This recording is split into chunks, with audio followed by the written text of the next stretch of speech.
Hello guys, in this video we will compare Designrr, Typeset, and Canva, the three tools for content creation.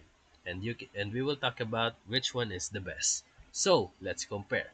Number 1, purpose and target users.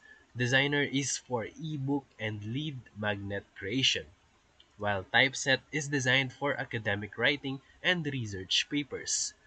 And lastly, Canva is the all-around design platform for social media, presentations, and many more. Number 2, editing and formatting.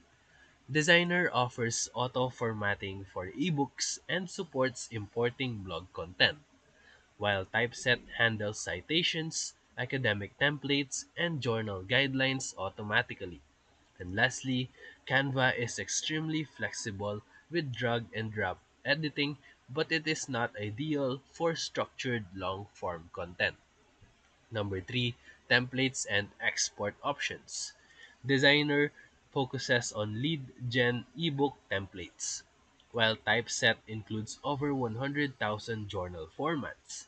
And Canva has thousands of templates for every purpose and can export to PDF, PNG, MP4, and many more.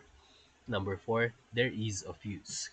Canva is the easiest for beginners, while Designrr is easy but more niche. And Typeset is more technical, but it is perfect for academics. So, for final verdict, you can use Designrr for marketing ebooks, Typeset for academic writing, and Canva for general purpose designs. So, if this video helped you, feel free to like and subscribe for more quick tutorials, reviews, and comparison videos. Thank you for watching.